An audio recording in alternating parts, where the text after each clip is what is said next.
বিভিন্ন ধরনের চিনি বিভিন্ন ধরনের তারা আদান প্রদান করে থাকে। ওই চোরাচালান প্রক্রিয়া থেকে তারা অপহরণের প্রক্রিয়া পর থেকে তারা টাকা, কিন্তু যখন তাকে প্রচণ্ড পরিমাণে মারপিট করতো যে এটা দিলেও তারা ছেড়ে দিবে, কিন্তু আমাদের ডিবি টিমের চতুর্দিকে তাদের যে টহল ব্যবস্থা, বিভিন্ন জায়গাগুলিতে তথ্যপত্র সংগ্রহ, মোবাইল ফোনের মাধ্যমে বিভিন্ন খবর করার কারণে তারা আসলে পেরে উঠতে না পারার কারণে যখন আমরা শুনতে পেলাম যে তাদের টাকাও শেষ হয়ে গেছে, যে অপহরণকারীরা যে নিয়ে গেছে এতদিন 1 মাস তাকে পিটাচ্ছে বা টাকা পাচ্ছে না, তারা ওইখানে থাকার যে আমরা তো মেঘালয়ের পুলিশকে বলছি, মেঘালয়ের পুলিশও করছে, আমাদের পুলিশও এদিক দিয়ে তৎপর, যার কারণে দেখা গেছে এই পারে এসে তারা আবার গরু চুরি করে, গরু বিক্রি করে, যে এই টাকা নিয়ে আবার তারা আবার ওই পার গিয়ে আবার তারা চলে। এইরকমভাবে একটা পর্যায়ে যখন আমরা খবর পেলাম টাঙ্গুয়ার হাওরে ওই অপহরণকারীরা আবার এসেছে তারা অন্য একটা প্ল্যান করার জন্য, তাদের টাকা শেষ। তখন ওই মধ্যনগর থানার যে ওসি, তাহিরপুর, তারপরে ট্যাকের খাটের যে ফাঁড়ি, এদের কাছে আমরা তো আগে বলা ছিল, ওই তথ্যের মাধ্যমে আমরা যখন খবর পাই তারা একটা টাঙ্গুয়ার হাওরে একটা নৌকার মধ্যে আছে, তখন আমাদের টিম আমাদের যে আয়ু সে চিঠি লেখে ওইখানে মধ্যনগর ফাঁড়ির আইসির কাছে যে এদেরকে ধরার জন্য। এটার প্রেক্ষিতে ওই 4 জনকে, তার মধ্যে মালেক, তার নামে 17টাই মামলা আছে, সামিদুল যে ড্রাইভার ছিল ওই হিমেলের যে ড্রাইভার ছিল সে সহ 4 জনকে গ্রেপ্তার করার পর একটা পর্যায়ে ভিকটিমকে র্যাবও সহায়তা করছে, উদ্ধার করা হয়। এবং উদ্ধার করার পরে আমরা যে তথ্যটা পাই সেটা হচ্ছে মূল প্ল্যান হয়েছে হলো তুরাগ থেকে, দ্বিতীয় প্ল্যান হয়েছে দুবারা যে চেয়ারম্যান, ইউপি চেয়ারম্যান মামুন এবং যে সাইট ইঞ্জিনিয়ার যেখানে হানিফ বাবুর্চি, তারা অলরেডি আদালতে তারা স্বীকারোক্তি জবানবন্দি দিয়েছেন, তারা স্বীকার করেছেন তারা এই ঘটনাটা ঘটিয়েছেন। এবং আমাদের কাছে যেটা মনে হয়েছে এরকম তারা অনেক ঘটনায় ঘটিয়েছে, এবং তারা অনেকে স্বীকারও আমাদের কাছে করেছেন যে তারা এরম অপহরণের মতো ঘটনা ঘটিয়েছেন, চোরাচালানের মতো অনেক ঘটনা ঘটিয়েছেন, যেগুলো হয়তো বা প্রেশারের কারণে তাদেরকে বিভিন্ন আত্মীয় স্বজন পুলিশের কাছে না বলার কারণে টাকা দিয়ে অনেকে হয়তো পার পেয়েছেন। কিন্তু এই ঘটনাটা আমাদের ডিবি পুলিশের সব দিকে তাদের উৎপেতে থাকা এবং বিভিন্ন মোবাইলগুলিকে লোকেশন নেওয়া এবং তাদের মেঘালয়ের যে আমাদের পুলিশের সদস্যরা আছে তাদের কাছে আমাদের ইনফর্ম করা, বিভিন্ন তৎপরতার কারণে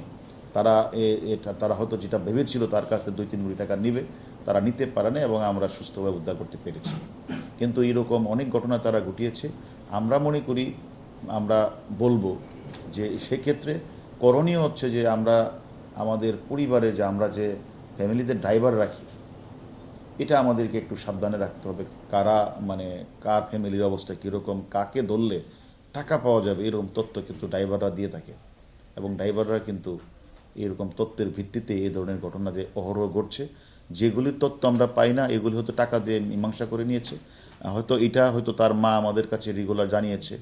এবং তাদের যে অমানসিক নির্যাতন আমরা ভিডিও ফুটেজগুলি পেয়েছি এবং মোবাইল ফোন তথ্যপত্র বিশ্লেষণ করেছি, এবং সর্বশেষ ভিকটিমের যে গাড়িটা ছিল সেটাও বাসন থেকে উদ্ধার করা হয়েছে, মোবাইলগুলো উদ্ধার করা হয়েছে। বিভিন্ন তৎপরতার কারণ ডিবির,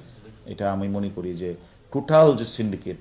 অপহরণকারী সিন্ডিকেট, সকলকে আমরা আইনের আওতায় আনতে পেরেছি। এটা ওই এলাকা যে বিভিন্ন কনস্ট্রাকশনগুলি বড় বড় বিল্ডিং হয় সেগুলি তারা এগুলি সাইটগুলি দেখে হানিফ বাবুর্চি, সেখানেই প্রথম ওই যে ড্রাইভার সামিদুল, তার স্বপ্ন জাগে যে আমি যদি আমার মালিকের মতো বড় লোক হতে পারতাম। তখন বলছে তুমি হতে পারবা,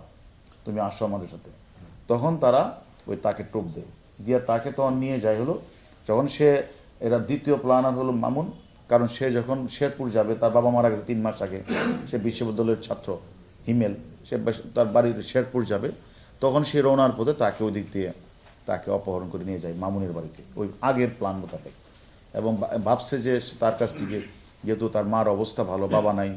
মা অবশ্যই যখন শুনবে যে তার ছেলেকে অপহরণ করে তারা মেরে ফেলার হুমকি দিচ্ছে, তো নিশ্চয়ই 2 কোটি 3 কোটি যা আছে সেটাই দিবে। সেই কারণেই তারা তাদের এই প্ল্যানটা, যেটা আমাদের ডিবির সদস্যদের তৎপরতার কারণেই তারা প্ল্যানটা বাস্তবায়ন করতে পারে না। এটা আমি বলি, এটা হলো এই যে আমার তো প্রশ্ন সেটা, আমরা তো যেতে পারি না সীমান্ত দিয়ে, তাহলে এই সন্ত্রাসীদের যে অভয়ারণ্য, যে এই যে টাঙ্গুয়ার হাওর, বা মেঘালয়, কলমাকান্দা, দুর্গাপুর এই এলাকাটা দিয়ে যে চোরা কারবারিরা আসা যাওয়া করে এবং দু দেশের সিম এখানে যে অবাধে বিক্রি হচ্ছে এবং সেখানে যে চোরা চালানগুলি আসছে, চিনি আসছে, তারপরে আরও বিভিন্ন ধরনের গরু আসছে, আসা যাওয়া করছে, এই মানুষগুলি কীভাবে যাচ্ছে? তাহলে আমাদের ওই দিকেও একটু এখন খেয়াল রাখতে হবে। কারণ আমরা মনে করি এই ঘটনার মধ্য দিয়ে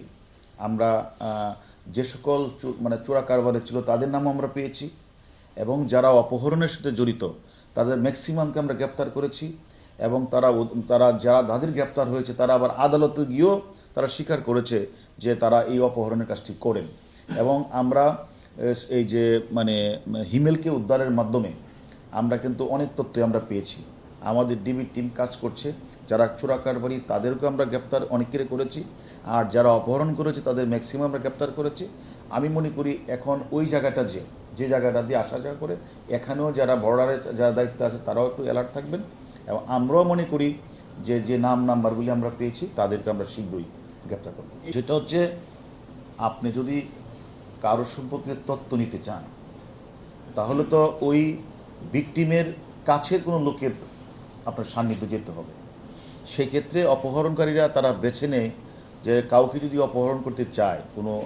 বড় লোকের ছেলে বা বড় লোকের কাউকে, তাহলে তো তার কাছের কাউকে তাদের মানে নিতে হবে। সেই ক্ষেত্রে এক্ষেত্রে তারা হিমেলকে, মানে হিমেল না, এক্ষেত্রে তারা সামিদুলকে তারা চয়েস করেছে এবং সামিদুলেরও একটা খায়েশ ছিল সে তার ইয়ার মতো তার মালিকের মতো সে বড় লোক হবে। তার এই বড় লোকের খায়েশ থেকে মূলত তার এই অপহরণকারীদের সাথে তার যোগসূত্র স্থাপন করা। এবং আমি মনে করি এতে আমরা যারা ড্রাইভার রাখি আমাদেরকে এখন থেকে অ্যালার্ট হতে হবে।